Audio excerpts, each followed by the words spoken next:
जो है 3/4 जो है अनपढ़ों की पार्टी है और एजुकेशन से उसका द्वेष है। ये क्या भाषा है? और विनय से प्लीज चित्रा जी ना बोले। विनय से पात्रता से ध्यान आता है। ये क्या और बात है? धन जो होता है सुनिए चित्रा जी। अच्छा, पढ़े लिखे की बात कही तो मैं सारे दर्शकों से कहता हूं जाके पढ़िए और लिखिए। मैंने ठीक है। जो पौवे के बदले एक पौवा फ्री देती थी, दारू का दरिया बहा दिया था, एक दारू के पौवे के बदले में दूसरा पौवा फ्री, एक बोतल के बदले में दूसरा बोतल फ्री। और अच्छा नमस्ते गाइस, जय श्री कृष्णा, राधे राधे। आज फिर आपका एक नए डिबेट वीडियो में स्वागत है। आज की डिबेट में बीजेपी के प्रवक्ता सिद्धांशु त्रिवेदी जी और आम आदमी पार्टी के प्रवक्ता राजेश गुप्ता जी, राजनीतिक विश्लेषक रत्नाकर त्रिपाठी जी, इन प्रवक्ताओं के बीच डिबेट होने वाली है। डिबेट में राजेश गुप्ता सिद्धांशु त्रिवेदी जी के लिए कहते हैं कि नाच ना आवे आंगन टेढ़ा, कि सिद्धांशु त्रिवेदी जी एक ऐसी अनपढ़ पार्टी के प्रवक्ता हैं, भाजपा एक अनपढ़ पार्टी है।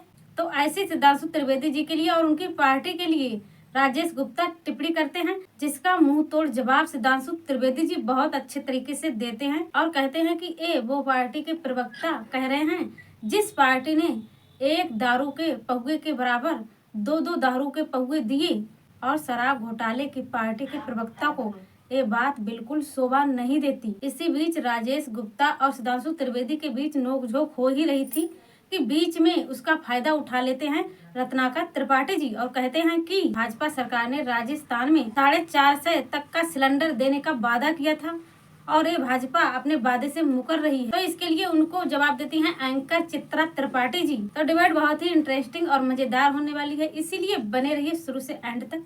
चलिए मेन डिबेट स्टार्ट करते हैं। बोलिए सुधांशु जी। वो कह रहे हैं नाच ना आवे आंगन टेढ़ा और गरीबों को लेकर अगर कुछ योजनाओं का ऐलान आम आदमी पार्टी की सरकार कर देती है दिल्ली में तो फिर आप लोगों को दिक्कत होने लगती है। बोलिए सुधांशु जी। आम आदमी पार्टी किसके इशारों पे नाचती है इसे देश को समझना चाहिए। अभी ये बोल रहे हैं कि पंजाब में अभी सत्ता बदली है, वक्त लगेगा। महोदय 2.5 साल से ऊपर हो चुका। फरवरी 2022 में आप सत्ता में आए थे और अब हम आ गए नवंबर 2024 में और वाकई क्या दिखा है। कानून व्यवस्था ध्वस्त होने से लेके और भारत विरोधी शक्तियों ने जो तांडव दिखाना शुरू किया है वो नाच नहीं है, वो नृत्य नहीं है महोदय, वो तांडव दिखाई पड़ रहा है। और कोई दर्शक जाके चेक कर ले, उससे पहले तो हमारी सरकार नहीं कांग्रेस सरकार थी, उस समय पंजाब में कितना बिजनेस का इन्वेस्टमेंट आ रहा था और इस समय कितना इन्वेस्टमेंट आ रहा है। अब जो आपने दिल्ली का जवाब दिया उस पर मैं बताना चाहता हूं दर्शकों से, इनका षड्यंत्र समझिए। इन्होंने बिजली का बिल माफ किया था, वो बिजली का बिल माफ आपको तो दिखाने के लिए किया था क्योंकि सबके पास 0 रीडिंग का बिजली का बिल आता है। होना यह चाहिए कि बिजली की बिल का अमाउंट लिखा होना चाहिए, फिर लिखा होना चाहिए राइट ऑफ। अब 0 में क्या होता है कि वो बिल 500 का था, 1000 का था, या कितना बिल बना के पेमेंट किसको किया जा रहा है इनसे पूछिए।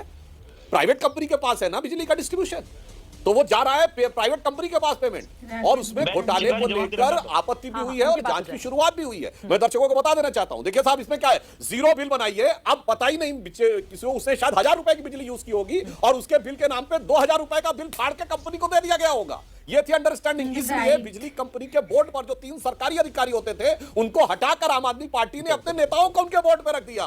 इसीलिए कह रहे हैं नाच तो बहुत गहरा नाच लेते हैं मान्यवर आप, मगर अब जनता समझदार होने लगी आपके नाच का अर्थ समझने के लिए। राजेश गुप्ता मैं जवाब दे दूं? बोलिए बोलिए। अब मुझे सुधांशु जी, आज 1 अप्रैल नहीं है भाई मेरे, आज 1 नवंबर है। बिजली का बिल शायद आपने ना कभी देखा ना कभी भरा, मैं समझ सकता हूँ, आप बड़े आदमी हैं। बिजली का बिल देखिएगा, पिछले 6 महीने की रीडिंग नीचे लिखी हुई होती है। उस रीडिंग के बाद में लिखा होता है कि कितना बिल आया और नीचे लिखा होता है माइनस करके। मैं दिखा दूंगा, कभी मिलेगा, आप तो मेरे बड़े भाई हैं, कभी मैं दिखा दूंगा। आप थोड़ा कांग्रेस में आप ज्यादा मेहरबान है सुधांशु जी। पहले आपने नरसिम्हा राव जी की तारीफ कर दी, अब आपने कहा हमसे पहले पंजाब में कांग्रेस की सरकार बड़ी अच्छी थी। कुछ खिचड़ी अलग ही पक रही है मुझे लगता है। आज किसी अलग मूड में सुधांशु जी बैठे हैं और कांग्रेस की बड़ी तारीफ कर रहे हैं। भाई मुझे मालूम है डर हमसे ज्यादा है क्योंकि हम तेजी से बढ़ रहे हैं। हमारे तो लग रहा है कि भाई हमारी सरकारें तेजी से बढ़ रही है, संगठन बढ़ रहा है, मैं समझ सकता हूँ। लेकिन कांग्रेस की इतनी तारीफ, ये तो आज मुझे लगता है कोई अलग ही मोड में भाई साहब बैठे हुए हैं। लेकिन मैं फिर आपको कह रहा हूँ, देखिए पढ़े लिखे तरीके से हम अपनी सरकार को चलाते हैं। और हमारे, आपने कहा कि 2.5 साल हमें पंजाब में हो गए, बहुत टाइम हो गया। सर आप तो कहते हो 70 साल की बड़ी दिक्कत थी, उधर समय लगेगा। 10 साल सरकार में रहने के बाद में आपने कहा हिंदुस्तान में 70 साल में कुछ नहीं हुआ, हमें और समय चाहिए उसे ठीक करने के लिए। तो सुधांशु मेरे भाई, आप, मैं फिर कह रहा हूँ मेरे बड़े भाई हैं, चीजों को समझिए। इन चीजों को जनता समझ चुकी है। दिल्ली की जनता, पंजाब की जनता या देश की जनता इस बात को जानती है कि ये सब बेकार की बातें हैं। हम लोग जिनके लिए काम करते हो आप जनता है। आप ही का नारा था कि नीचे के पंक्ति में खड़े हुए अंतिम व्यक्ति तक फायदा पहुंचे, हम पहुंचा रहे हैं सर, आप सिर्फ बातें कर रहे हैं। और आप जानते हो फायदे को हम पहुंचा रहे हैं उन लोगों को जिनकी जरूरत है, उनको फायदा पहुंचाना चाहिए। सरकार इसीलिए होती है, इसको भगवान ने थोड़ा कम दिया है, उसको सरकार थोड़ा दे, सबको बराबर लाना है, सबको बढ़ने का। ठीक है, बोलिए, दिवाली बनाने दीजिए। ठीक है ठीक है। बस एक लाइन।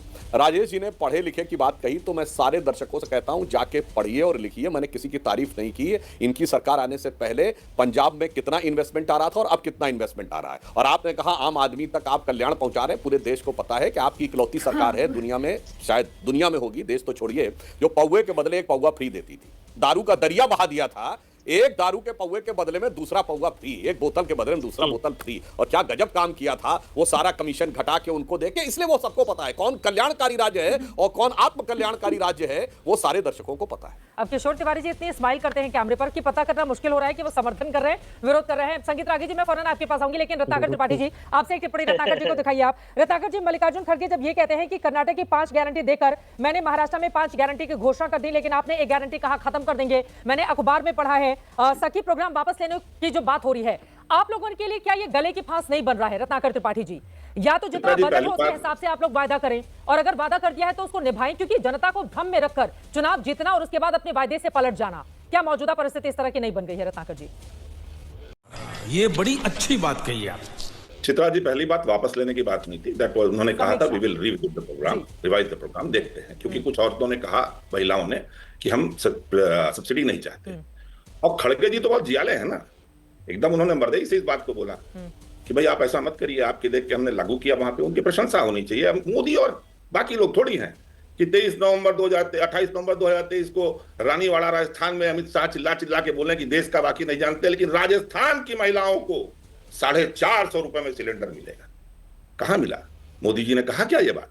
सुधांशु जी ने कहा क्या कि अपनी सरकार की औकात से ऊपर जाके अमित शाह बोल रहे हैं? 2014 तक जिस सरकार पे 49 लाख करोड़ का एक्सटर्नल डेट था, बाहरी लोन, वो 205 लाख करोड़ में आ गई। 10 साल 11 साल बीतते बीतते, और कह रहे हैं हम पैसा कमा रहे हैं। और बेचारे इतने जल्दीबाजी में है कि श्लोक भी गलत बोल जाते हैं, धर्म से धन आना चाहिए। नहीं सरकार, धर्म से धन तो आता ही है।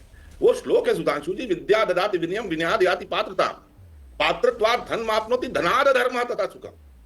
विद्या जब आप पाएंगे तो विनय आएगी। विनय आपके में है नहीं, क्योंकि आपकी पार्टी जो है 3/4 जो है अनपढ़ों की पार्टी है और एजुकेशन से उसका द्वेष है। ये क्या भाषा है? और विनय से, प्लीज चिताजी ना बोले, विनय से पात्रता से धन आता। हाँ, ये क्या बात है? धन जो होता है, सुनिए चित्रा जी, जब बुलाएंगे तो बोलने दिया। नहीं बुलाए हैं तो पूरा ही बोलने देंगे सर, लेकिन थोड़ा सा मतलब ऐसे टिप्पणी नहीं करें कि फिर मैं यहाँ पर झगड़ा सुलझाने में रह जाऊँ। मुद्दे पर बात करते हैं, मुद्दे पर बात करते हैं, मुद्दे पर बात करते हैं। कौन से विश्लेषण दे रहे हैं? अरे सुधांशु जी चुप रहिए, मैं नहीं बोला, आराम से बताइए। वो समय नहीं खा रहे हैं, लेकिन मुझे लगता है कि फिजूल की टिप्पणी से हमें बचना चाहिए रत्नाकर त्रिपाठी जी। ठीक है, 80 करोड़ लोग जहां रहमत पे पल रहे हो, जिनके पास पैसा नहीं हो, कहा गया हमारे यहाँ भूखे भजन न होए गोपाला, वो धर्म का सुख कहां से लेंगे? और साईं इतना दीजिए नहीं है महाराज, पानी बाढ़े नाव में, घर में बाढ़े दाम, दोनों हाथ उलीचिए, यही सज्जन को काम। हमारे यहाँ ये कहा गया है। आप पानी का नाव में तो छेदा किए पड़े हैं आप लोगों के। लोग बेचारे भीख मांग रहे हैं, आत्महत्या कर ले रहे हैं, रोजगार नहीं है। आप क्या बात करेंगे? आप बता रहे हैं। हमने तो बोला ना, बड़ा अच्छा किया आपने कि मान लिया कि आप सरकार ने अगर राइट ऑफ लिखा तो माफ किया, नहीं तो आपके पूज्य और स्वर्गीय अरुण जेटली जी तो कह रहे थे पार्लियामेंट में कि नहीं, ऐसा नहीं है। राइट ऑफ जब उन्होंने अपना बैंकों का खाता सुधारने के लिए लाखों करोड़ जब राइट ऑफ किए, कहा हमने बट्टे खाते डाल दिए। क्यों आप बट्टे खाते नहीं डाल दिए? सिद्धांशु त्रिवेदी जी ने कहा कि केजरीवाल सरकार ने शराब घोटाला तो किया ही, बिजली घोटाला भी करने में चूक नहीं रही। राजेश गुप्ता ने भी सिद्धांशु त्रिवेदी जी को हल्के में नहीं लिया। तो ऐसी मोर डिबेट वीडियो देखने के लिए आप हमारे चैनल को सब्सक्राइब करें।